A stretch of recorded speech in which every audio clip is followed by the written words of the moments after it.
Bueno, mis hermanos y hermanas, veo algunas caras nuevas, me gozo por eso.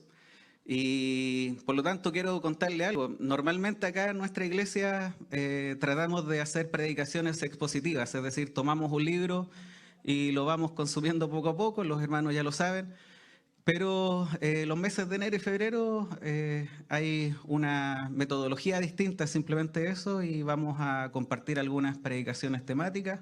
Y hemos sido invitados a algunos predicadores especialmente, depositando a nuestro pastor la confianza, y por lo tanto hoy día me siento muy honrado y bendecido de poder compartir la palabra de Dios con temor y temblor, como siempre lo he hecho. Pensaba, siempre me gusta comenzar como con historias en mis prédicas, y hoy día no tenía ninguna. Pero escuchaba la canción previa a la ofrenda y la busqué y dice: eres el Padre bueno y fiel, nos proteges con fervor, tú provees nuestro pan, no nos vas a abandonar, tú corriges nuestro mal y aún así muestras amor. Nos abrazas en dolor, secas nuestras lágrimas, reafirmas nuestra alma y nos das identidad. Nos recibes sin juzgar, pues tu amor es incondicional. Y claro, hermosa canción y muchas veces saca lágrimas, pero no sé si realmente la sentimos en el corazón y apreciamos las verdades que estamos cantando. Y bueno, ¿por qué me llamó tanto la atención esta canción y la encuentro ideal para lo que voy a compartir hoy día? Porque voy a compartir hoy día un mensaje que he titulado Nuestra identidad en Cristo. Hablaba con el pastor en la semana cuando me dijo: Jorge, te animo a predicar este domingo. Y yo le confesaba mis temores, mis miedos, cada vez que me toca pararme acá. Porque claro, me gustaría ser como esos hombres de los cuales leo, ¿cierto? En los cuales pasan 6 horas orando todos los días, dedican su vida solo al Señor. Y no, pues yo tengo que luchar con mi trabajo y tantas otras cosas. Y el pastor me dice: bueno, son las luchas de cada creyente. Y por lo tanto es bueno que alguien, entre comillas, normal, se suba al púlpito y comparta la palabra. Y el pastor me dice eso, trajo convicción a mi vida y quise compartir hoy día, creo que un poquito de esas luchas de las cuales yo compartía con él y las quiero compartir contigo. Y espero que si tú te ves reflejados en ellas puedas encontrar la salida que el Señor ha colocado por medio de este mensaje también a mi vida. Voy a comenzar, como corresponde, leyendo la palabra del Señor. Hay un pasaje en la carta de Pablo a los Colosenses, en el capítulo 1, los versículos del 21 al 23. Aquí nuestra hermana ya está preparada, así que puede leerlo en la pantalla también. La palabra del Señor dice así: y también a ustedes, que en otro tiempo eran extranjeros y enemigos, tanto en sus pensamientos como en sus acciones. Ahora los ha reconciliado completamente en su cuerpo físico por medio de la muerte, para presentárselos a sí mismo santos, sin mancha e irreprensibles, siempre y cuando en verdad permanezcan cimentados y firmes en la fe, inamovibles en la esperanza del evangelio que han recibido, el cual se predica en toda la creación debajo del cielo, del cual yo, Pablo, he llegado a ser ministro. Padre, yo te ruego que a esta hora, por medio de este mensaje, seas tú obrando en medio de nuestros corazones.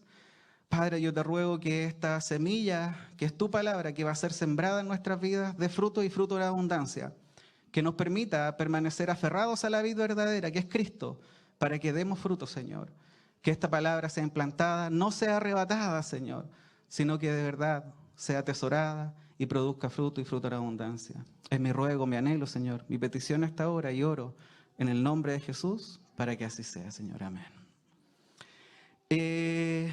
¿Por qué pensaba en esto de la identidad en Cristo, hermanos? Y es porque creo que muchas veces el ser humano es de los extremos. Y pensaba en extremos, y si usted se da cuenta, pasamos de generaciones en las cuales había un profesor que golpeaba a los niños. Y nos dimos cuenta que eso estaba mal. Y dijimos: no, los profesores no pueden golpear a los niños. ¿Y qué ocurre hoy día? Nos hemos encontrado con noticias donde los niños golpean a los profesores. Entonces, pareciera que nos cuesta mantener una vida de equilibrio y siempre nos vamos a los extremos. Pensaba en el calor que hace, y hay algunos que ya se han incluso autodenominado veranistas. ¿ah? Y están versus los invernistas, es decir, o te gusta el frío o te gusta el calor, pero pareciera que no nos conformamos con lo que se nos da y tenemos.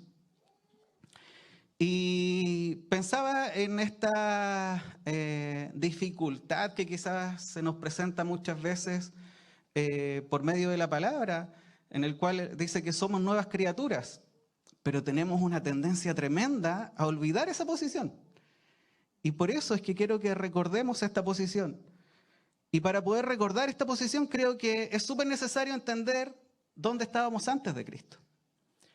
Y si hay alguien acá que aún no ha creído en Cristo, quiero que ponga atención porque esta es su posición hoy día. Este pasaje ya nos entrega luces de lo que éramos antes de conocer a Cristo o de lo que eres hoy sin Cristo. Dice que el incrédulo no lo quiere aceptar. Yo fui incrédulo. Yo le he contado a muchos acá que yo pasé 6 meses sentado en una silla ahí, como incrédulo. Venía, escuchaba, cantaba incluso a veces, pero no creía. Y conozco muy bien el día en el cual el Señor cambió y transformó mi corazón. De hecho pensaba, y yo creo que es por ahí donde está el Israel con la María José hoy día. Yo llegué, ni siquiera había presentado un mensaje ese día en la iglesia. Yo llevaba 2 minutos y me puse a llorar y no entendía por qué. Lloré más de 2 horas seguidas y yo sé que ese día el Señor cambió mi corazón. ¿Cómo lo sé? Porque justamente todas estas intenciones, estos pensamientos, mi forma de vivir cambió. Y cambió completamente, como lo declara su palabra. Y acá en este pasaje me gusta porque dice, en otro tiempo eran extranjeros y enemigos. ¿Y el mundo qué te dice? El mundo dice que todos los caminos llevan a Roma. Y yo digo, bueno, a Roma podrán llegar, pero el camino al Padre es uno solo y ese es Cristo. Él es el camino, la verdad y la vida. Y por lo tanto, todos aquellos que viven una vida sin Cristo son extranjeros y enemigos ante los ojos de Dios. Y es importante este pasaje porque nos dice que esta nueva identidad tiene un fin. Y el fin es que nosotros seamos irreprensibles, sin mancha. Porque Dios simplemente nos mira por medio de Cristo, no porque nosotros seamos eso hoy día. Pero al mismo tiempo da como una advertencia y dice que es para aquellos que permanecen cimentados y firmes en la fe. Cuando pienso en lo que éramos, creo que la mejor manera de describirlo es como lo describe el Salmo 53 en sus primeros 3 versículos. No por nada lo utiliza Pablo en Romanos para recordarnos quiénes éramos. Dice así, dice el necio en su corazón, no hay Dios. Se han corrompido e hicieron la abominable maldad. No hay quien haga bien. Dios desde los cielos miró sobre los hijos de los hombres para ver si había algún entendido que buscara a Dios. Cada uno se había vuelto atrás. Todos se habían corrompido. No hay quien haga lo bueno. No hay aún solo uno. Y algunos podrán objetar y decir, no, pero yo buscaba a Dios. No, la verdad es que no buscábamos a Dios. Tratábamos de crear un Dios como nosotros queríamos que fuera. Pero no buscábamos al Dios verdadero. Necesito que en esta parte del sermón puedas trasladarte y mirar tu vida previa a Cristo. Que realmente comprendas la oscuridad que te envolvía y cómo caminabas con los ojos vendados y estabas envuelto en la mentira que este mundo te había hecho creer. Y si aún estás en la duda, si aún no crees aceptar en Cristo, déjame decirte que hoy día es esa tu vida, enemigo y extranjero a los ojos de Dios. Y quiero decirlo con humildad y sobre todo misericordia, porque yo siempre, cada vez que alguien me dice, no, yo no creo en lo que tú crees, yo digo, no hay problema, yo tampoco creía. ¿Qué te puedo decir? ¿Cómo juzgarte si yo era ese? Pero mi oración, mi ruego, es que llegue aquel día en el cual el Señor toque tu corazón y lo transforme como lo hizo conmigo. Entonces creo que para personas como yo, que no habíamos creído y que no nacimos en lo que una vez mi hermano Javier me dijo, la cuna de oro, haciendo referencia a aquellos que nacen en un hogar cristiano, quizás es mucho más fácil mirar esta realidad en nuestra vida. Para nosotros creo que es visible el poder entender quiénes éramos y quiénes somos. Y quizás muchos de nosotros podemos gritar a viva voz, al que mucho se le perdona, mucho ama. Y es así de simple. Pero también pensaba en mis hermanos que nacieron en un hogar cristiano en esta cuna de oro. Y en ningún caso quiero pensar que él se puede sentir más o se puede sentir menos, al contrario. Espero que él también pueda evaluar un momento de su vida donde el Señor transformó su corazón. Porque el que haya nacido en ese hogar no significa que nació con el nuevo corazón. Él nació necesitando misericordia, gracia y aceptar el sacrificio de Cristo como todos aquellos que no le conocíamos. Y siempre lo digo y lo voy a repetir quizás muchas veces, pero nuestra nueva vida en Cristo la debemos mirar con humildad, ¿cierto? No podemos hacer como relata Jesús la parábola del fariseo y el publicano, donde el fariseo se gana acá adelante y decía, gracias Señor, porque doy el diezmo de todo lo que tengo, porque me comporto de acuerdo a la ley que tú estableciste, y sobre todo no soy como ese pecador que está ahí atrás. Eso es jactancia, eso es orgullo, y poco puedes hablar de una vida renovada. Y el publicano que estaba al fondo, lo único que decía, sé propicio a mí, Señor, porque soy un pecador. Entonces, espero que nosotros nos identifiquemos más con el segundo que con el primero, y que nuestra identidad nos nuble al punto de pensar que somos como ese fariseo, como soy escogido, soy perdonado, y el resto que se pudra. No. Entonces, es un llamado a que este recordatorio de quiénes éramos lo miremos con humildad. De esa forma vamos a reconocer que existió un día donde el Señor nos hizo nacer de nuevo, nos colocó nuevas intenciones en el corazón para poder vivir una vida en esta santidad y rectitud de la cual hablan las Escrituras. No hay nadie en este mundo que no necesite a Cristo para poder vivir una vida nueva. Las religiones te dicen, mira, este es el listado de cosas que tienes que hacer para ganarte el cielo. Y eso es como pedirle a un lobo, mira, tú lobo tienes que comportarte como una oveja. Y si no te comportas como una oveja, yo te voy a castigar. Eso es lo que termina siendo una religión. Pero lo que hace Cristo es decirte, mira, has llevado una vida de lobo toda tu vida. Pero a contar de hoy, yo te saco esta piel y te pongo una piel de cordero. Y esta nueva vida la vas a vivir como oveja. Y yo soy el buen pastor. Entonces, esta mirada y esta claridad que tenemos de quiénes éramos y quiénes somos, gracias al sacrificio de Cristo, nos hará ser mucho más misericordiosos con aquellos que todavía no llegan a Cristo. A veces yo sé que nuestra pasión nos lleva como a enojarnos y es como, oye, tantas veces que te han hablado y todavía no aceptas a Cristo. Hermano, tranquilo. ¿De quién es la obra? Del Espíritu Santo. Y el Señor sabe y conoce muy bien sus tiempos. ¿Cuál es nuestra responsabilidad? Orar. Y al mismo tiempo, en cada día, nosotros mostrar ese amor de Cristo hacia Él. Ser eso que Él llega a mirar y como que en algún día diga, oye, me enferma este. Se cree Jesús. Sí, ojalá llegue ese día en el cual nosotros podamos hacerlo de esa forma. Porque vamos a mostrar a Cristo. También hay un versículo que todos aquí lo repiten como si fuera un mantra, lo conocen muy bien, está en Efesios 2, versículos 1 y 2. A ustedes Él les dio vida cuando aún estaban muertos en sus delitos y pecados, los cuales en otro tiempo practicaron, pues vivían de acuerdo a las corrientes de este mundo y en conformidad con el príncipe del poder del aire, que es el espíritu que ahora opera en los hijos de desobediencia. Esto lo sabemos todos, un muerto nada puede hacer y nada es nada. Pero al mismo tiempo dice que vivíamos de acuerdo a la corriente de este mundo. Y creo que la clave está ahí y pocas veces ponemos énfasis en eso. Vivíamos de acuerdo a la corriente de este mundo y no sé si ha tirado alguna vez algo que flote en un río o en un mar y se lo lleva la corriente. Y ese producto, por más que trate de hacer algo, ¿dónde va a terminar? ¿Dónde la corriente lo lleva? Y por eso el ejemplo es tan claro, porque va a ir arrastrado por esa corriente. Una vida sin Cristo es una vida en desobediencia. Por eso al final dice, operan los hijos de la desobediencia. Esta corriente nos arrastra a desobedecer al Padre. Por eso estamos rebelados y por eso somos enemigos de Él y extranjeros, porque no hacemos su voluntad. El pecado era el gobernador de nuestra vida y estábamos rendidos a él. Vivíamos en él, disfrutábamos de él y peleábamos con él. Y esa consecuencia del pecado sabemos que es la muerte, porque así lo declaran las Escrituras. Pero también es bueno recordar, hace poco leímos el libro de Romanos y en el capítulo 3, versículo 23 dice: por cuanto todos pecaron y están destituidos de la gloria de Dios. Y todos pecaron es todos.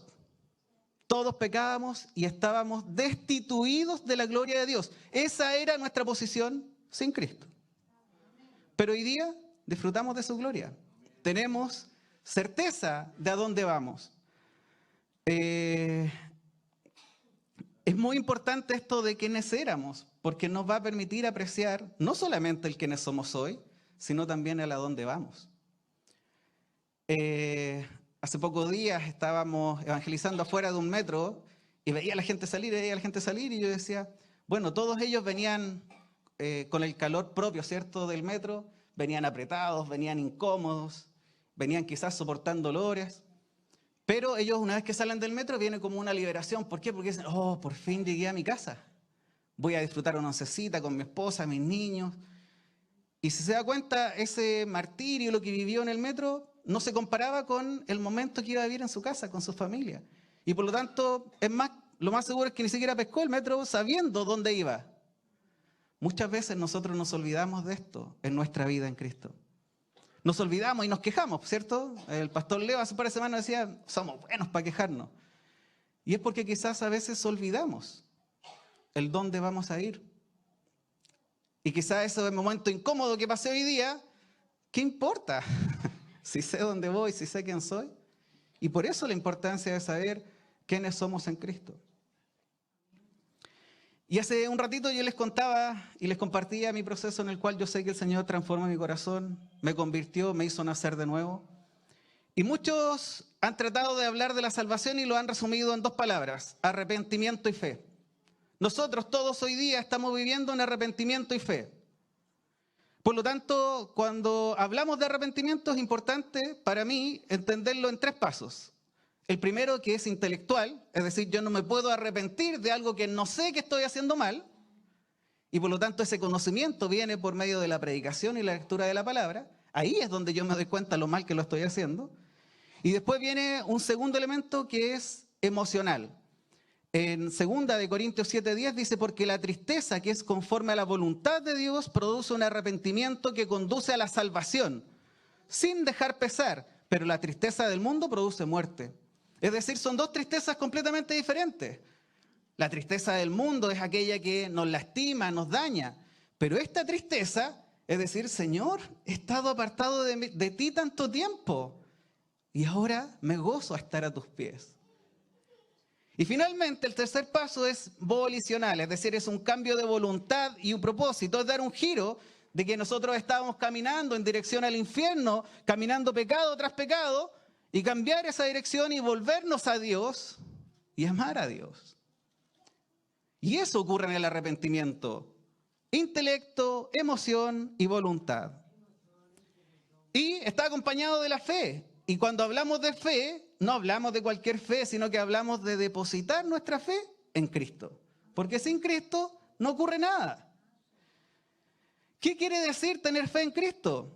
Quiero decir que es aceptar que somos pecadores, que estamos apartados de Dios, que merecemos la condena eterna, pero que Cristo, Dios hecho hombre, vivió una vida en santidad, perfecta la ley de Dios, que murió y resucitó para el perdón de nuestros pecados, y que volverá para reinar en un mundo donde ya no habrá más llanto, no habrá más dolor, y que la gloria del Padre alumbrará nuestras vidas. Imagino que esto resulta conocido para aquellos que se bautizaron hace poco. Fue su confesión de fe, porque ellos dieron testimonio de que el Señor había transformado sus vidas y los había hecho nacer de nuevo. Ya hablamos que un muerto no puede hacer nada. El pecado lo domina, le impide creer, y es por eso importante entender que todo este proceso que estoy hablando es un proceso sobrenatural que produce Dios en nuestras vidas y que no hay nada que nosotros podamos hacer. Cuando Cristo viene a nuestras vidas y comenzamos esta nueva etapa, vivimos el Evangelio. Vivimos en arrepentimiento y fe constantemente. Y así ocurre lo que dice Pablo en su segunda carta a los Corintios, capítulo 5, versículo 17. De modo que si alguno está en Cristo, nueva criatura es. Las cosas viejas pasaron y aquí todas son hechas nuevas. Pensaba cuando nos abrazábamos hace un ratito, qué rico, ¿cierto? Ir y abrazar a alguien. Y yo decía, claro, qué rico sentir ese abrazo tan genuino, ¿cierto, hermano? ¿Por qué? Porque por lo menos, y yo sé que muchos acá lo hacemos, cuando damos un abrazo ya no miramos la carne, sino que miramos y pensamos como el Señor ve.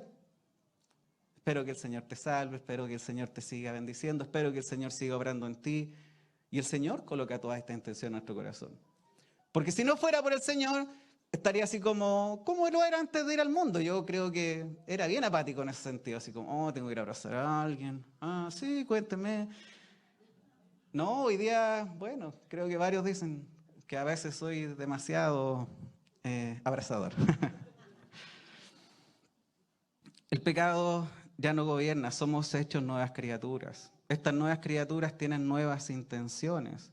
Esta nueva identidad no se parece a la identidad del mundo, por lo tanto, ya no me puedo comparar con el mundo, ya no puedo anhelar lo que anhela el mundo, y por lo tanto, ya no me puedo quejar por no tener lo que el mundo tiene. Ellos se podrían quejar por no tener lo que yo hoy día tengo, pero no al revés. Y es complejo para nosotros los que hemos nacido de nuevo cuando pecamos, ¿cierto? Ya se puso, íbamos tan bien y ahora empezar a hablar del pecado, no. Cuando pecamos, muchas veces somos extremistas, como lo dije al principio. Y a veces pecamos y decimos, no, le fallé al Señor y ahora sí que el Señor no quiere nada conmigo, así que mejor voy a dejar de ir a la iglesia, voy a dejar de llamarme hijo de Dios porque he pecado. Y ¿a quién no le ha pasado, cierto? Pero ahí es donde es importante el poder confiar en la verdad que ha sido declarada acá en las Escrituras. Hay tantos versículos que nos deberían animar a perseverar y no a quedarnos en el suelo. Recuerdo siempre una frase de mi hermano Jorge Gatica que él me decía, hermano, parece del suelo que el suelo está muy helado. Romanos 8.1 dice, ahora pues, ninguna condenación hay para los que están en Cristo Jesús, los que no andan conforme a la carne, más conforme al Espíritu. Primera de Juan 1, versículos 8 y 9, si decimos que no tenemos pecado, nos engañamos a nosotros mismos y la verdad no está en nosotros. Si confesamos nuestros pecados, Él es fiel y justo para perdonarnos los pecados y para limpiarnos de toda maldad. Primera de Juan 2.1, hijitos míos, escribo estas cosas para que no pequéis. Y si alguno peca, abogado tenemos para con el Padre, a Jesucristo el justo. Colosenses 1, 13 y 14, el cual nos ha liberado de la potestad de las tinieblas y nos ha trasladado al reino del amado Hijo, en quien tenemos redención por su sangre, el perdón de los pecados. Filipenses 1, 6, estando persuadido de esto, que el que comenzó en nosotros la buena obra, la perfeccionará hasta el día de Jesucristo. ¿Por qué nos entrega todos estos versículos? Para entender de que esto nos iba a ocurrir. Pero ¿dónde debemos descansar y depositar nuestra confianza si no es en el sacrificio de nuestro Señor? Y si se dan cuenta en este versículo de Filipenses, no somos perfectos, pero sí estamos siendo perfeccionados. Por último, Efesios 2, versículos 8 y 9, porque por gracia sois salvos, por medio de la fe, y esto no es de vosotros, pues es un don de Dios, no por obras para que nadie se gloríe. ¿Cuántos pueden decir amén? Ya. Entonces, quizás muchos de ustedes van a decir, ¿sabes qué, predicador? Los conozco, los repito, el problema es que me cuesta creerlo, me cuesta vivirlo así. Muchas veces caigo en el pecado y me empiezo a alejar del Señor. Si te ha pasado, lo mismo que me ha pasado a mí, te darás cuenta que cuando tomas esa decisión, lo único que estás haciendo es tratar de empezar a girar así y volver a esa vida de pecado que te lleva al infierno y tú dices, no, ¿para qué? Si acá ya tengo el camino, la salvación y la vida.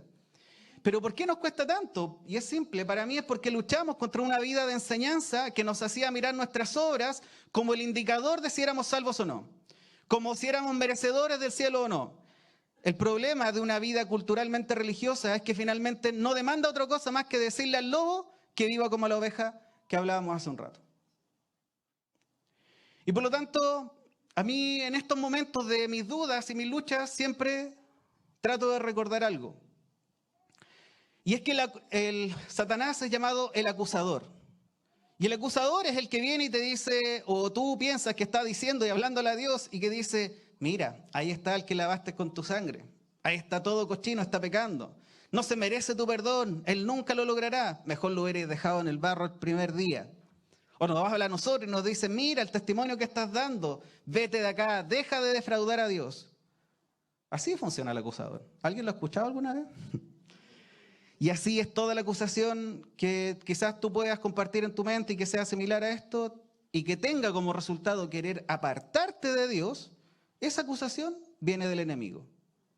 Porque eso es lo que él ha querido desde el principio de los tiempos, apartarte de Dios. Pero es muy distinto a lo que llamamos la contrición en el espíritu, porque esta nos advierte normalmente previo al pecado. Utiliza nuestra conciencia para evitar el pecado. Nos advierte muchas veces recordándonos maravillosos versículos para no ceder, pero a veces cedemos. La carne está ahí. Y podemos repetir como Pablo, miserable de mí, ¿quién me librará de este cuerpo de muerte? Y tú me podrás decir, ay, pero es que tengo que ir tantas veces a los pies del Señor y de nuevo pedirle perdón porque le fallé. Y pensaba y decía, bueno, si el Señor nos dice a nosotros que perdonemos 70 veces 7, ¿cuánto más nos perdonará Él? Y todos los que somos papás aquí hoy día vamos a poder dar testimonio de eso, ¿cierto? Nuestro hijo va a cometer errores, se va a equivocar, va a hacer cosas, quizá en el momento nos va a angustiar. Pero ¿qué queremos? Queremos abrazarlo, queremos decirle que está todo bien, que tiene que seguir adelante. Y si nosotros siendo malos, ¿cuánto más el Señor? La respuesta siempre va a ser Cristo y tú me vas a decir, oh Jorge, gracias por decirme eso, es como que si yo no lo sabía, oh, nos podemos ir con algo bueno. Pero cuando yo te digo que la respuesta es Cristo, es si realmente estamos mirando a Cristo. Pensaba en algo que muchos de ustedes me han escuchado decir acá y que lo voy a volver a repetir y no sé si sea la última vez. Pero Cristo se hizo hombre y vino a este mundo, Dios hecho hombre viviendo en este mundo, fue acusado injustamente, fue tomado como prisionero para ser humillado en gran manera. Pensaba en cómo hombres impíos lo escupieron. O sea, imagina, por favor, la escena, el Rey de Reyes, Señor de Señores, recibiendo un sucio escupo de un hombre impío. Luego fue abofeteado, fue golpeado de puños, y todo esto mientras se burlaban de él. La palabra dice que lo desnudaron, lo humillaron, se burlaron de que era un falso rey. Luego es expuesto para que todo el pueblo prefiriera salvar a Barrabás, es decir, lo rechazó absolutamente. Luego dice que fue escarnecido o azotado, según la versión de tu Biblia. Y lo que ocurre es que un látigo con puntas de plomo lo que busca es tratar de sacar piel de su cuerpo. La idea de la cruz era provocar la muerte más humillante y más dolorosa que existe. Entonces, en esta muerte humillante, dolorosa y lenta, muchos teólogos coinciden que hasta acá Dios solamente ha permitido que el hombre provoque esta humillación en nuestro Señor, pero que una vez en la cruz, éste recibió la ira de Dios. Y ese es el momento de más angustia y dolor, el que Él haya recibido la ira de Dios que tú y yo merecíamos. ¿Y por qué te repito todo esto hoy día, hermano? Porque quiero que entiendas que ese es el precio de nuestra salvación. Tú y yo podemos decir con absoluta confianza, somos salvos gratuitamente por los méritos de Cristo. Y por lo tanto, si yo te pregunto hoy día, ¿hay alguna obra en tu vida que pueda sumar a tu salvación? La respuesta es contundente, no, no podemos sumar nada a nuestra salvación, porque no podemos sumar nada a ese hermoso y precioso sacrificio en la cruz de ese día. Nada. Entonces, si no hay ninguna obra que pueda sumar algo a nuestra salvación, ¿por qué pensamos que hay una obra en nosotros que nos pueda hacer perder esta maravillosa salvación? Esa es la verdad de nuestra identidad en Cristo. hemos sido salvos por gracia para vivir una nueva vida y hoy día la disfrutamos y la gozamos. Cuando el enemigo quiera decirte nuevamente hasta acá llegaste, tú tendrás que responder, ¿de qué me hablas? Si el precio ya fue pagado. Él es fiel y justo para perdonar. Iré donde mi Padre, le pediré perdón y Él correrá a mi encuentro y me abrazará como el Padre amoroso que es, porque Él es amor. Hermano, si yo le explico a alguien del mundo lo que he explicado hasta ahora, él me va a decir, esto es necedad. Y por eso la predicación es locura, ¿cierto? Y para cerrar, quiero que recordemos la verdad de Pablo en Romanos 8:38, donde dice, por lo cual estoy seguro de que ni la muerte, ni la vida, ni ángeles, ni principados, ni potestades, ni lo presente, ni lo porvenir, ni lo alto, ni lo profundo, ni ninguna otra cosa creada nos podrá separar del amor de Dios, que es en Cristo Jesús, Señor nuestro. Amén. Amén. Quiero volver al texto inicial para ir terminando. Decía, siempre y cuando en verdad permanezcan cimentados y firmes en la fe, inamovibles en la esperanza del evangelio que han recibido, el cual se predica en toda la creación debajo del cielo. Esta nueva vida tiene un fin, y es que podamos presentarnos sin mancha e irreprensibles, pero ¿cuándo ocurrirá? Cuando permanezcamos cimentados y firmes en la fe. Cuando nosotros comprendemos este sacrificio de Cristo y su implicancia real, vamos a vivir nuestra nueva naturaleza con gozo. Ya no de una forma lastimosa, quejándonos, sino que mirar a Cristo nos va a hacer mirar y decir, Señor, por favor, ¿qué más puedo hacer? Que vivir una vida digna del precio que tú pagaste por mí. Nos vamos a gozar en esta salvación y ya no nos vamos a lamentar ni vamos a extrañar las cosas que renunciamos al mundo por amor a Cristo. Porque hoy he hecho este viaje y es para que todos podamos recordar nuestra identidad en Cristo. Primero, para poder hacer frente al enemigo y a sus acusaciones. Él quiere alejarte de Dios y tienes que aceptar que fuiste comprado en un alto precio. Pero segundo, para también animarte, hermano, a que seas valiente a vivir esta nueva vida. Una nueva vida digna del llamado que se hizo a tu vida. No mirando como algo bueno que te puede ofrecer este mundo, porque todo lo que te puede ofrecer este mundo es temporal, sino que mires hacia lo eterno.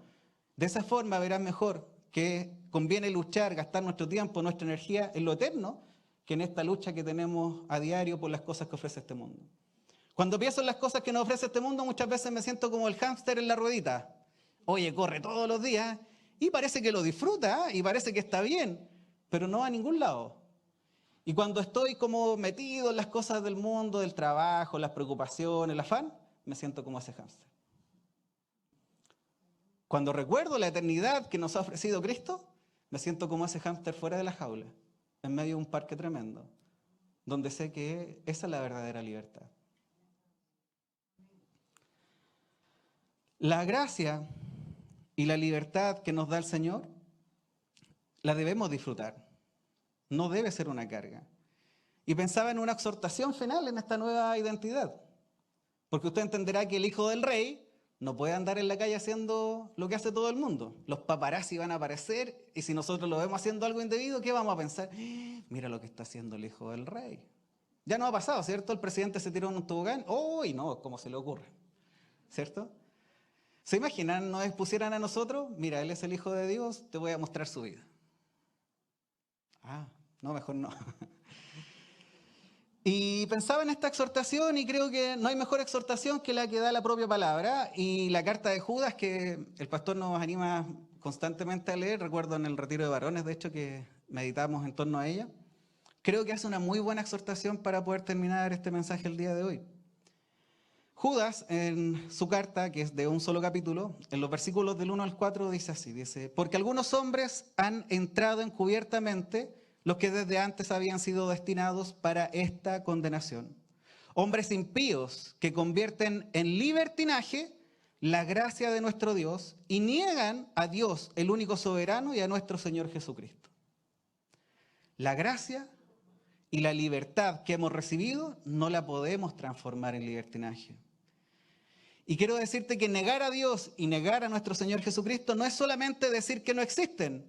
Negarles es también vivir vidas como si nunca hubiéramos sido rescatados y nacido de nuevo. vidas apartadas de la santidad que estos demandan. Y por lo tanto, lo único que hacemos es pisotear el sacrificio de Cristo que fue en favor nuestro. Nuestra nueva vida, hermanos y hermanas, demanda acción y obediencia. Es decir, que nosotros, aquellos que hemos nacido de nuevo, perdonamos cuando es muy difícil perdonar. Pero es más fácil cuando comprendemos la magnitud del precio que se ha pagado para que nosotros seamos perdonados. Cuando miramos a Jesús y su sacrificio, ya no encontramos tan difícil perdonar. Pero si miramos al hombre y decimos, es que total, nadie perdonaría algo así, la única vez que hay alguien que no perdonaría algo así y lo perdonó, fue el Señor. También significa que ante la injusticia callaremos y pagaremos bien por mal, porque queremos ser imitadores de Cristo y Él nos invita a colocar la otra mejilla y a bendecir a aquellos que nos maldicen. Cuando hablo de acción y obediencia es que no podemos ser pasivos en nuestro vivir en Cristo, cuando hay almas a diario que se pierden y van camino al infierno. Debemos proclamar el Evangelio a tiempo y fuera de tiempo. Y esto no es responsabilidad del pastor ni de los líderes, es responsabilidad de todos los que hemos recibido a Cristo. Debemos mostrar y predicar a Cristo. No podemos ser pasivos en nuestro vivir cuando hay tanta necesidad en medio de este mundo.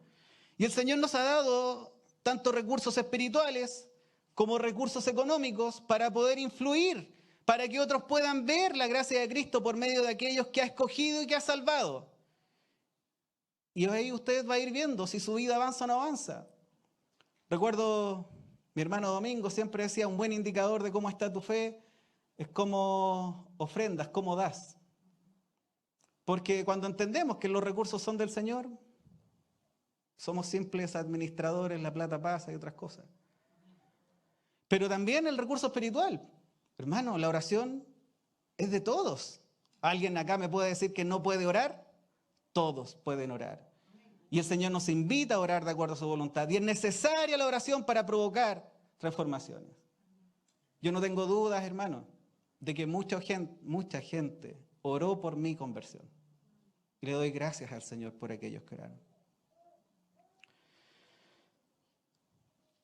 No podemos ser pasivos en nuestro vivir en Cristo, porque nuestra salvación ha sido gratuita para nosotros. Pero siempre debemos recordar que se ha pagado un alto precio, el más alto precio, para que pudiéramos recibirla. No podemos ser pasivos y perder el tiempo entusiasmados con los placeres de este mundo cuando estamos viviendo los tiempos finales. Y Cristo nos advirtió de que debemos estar velando y ser prudentes, porque su venida será como un ladrón en la noche, haciendo referencia a que será en cualquier momento y seguramente cuando no lo esperamos.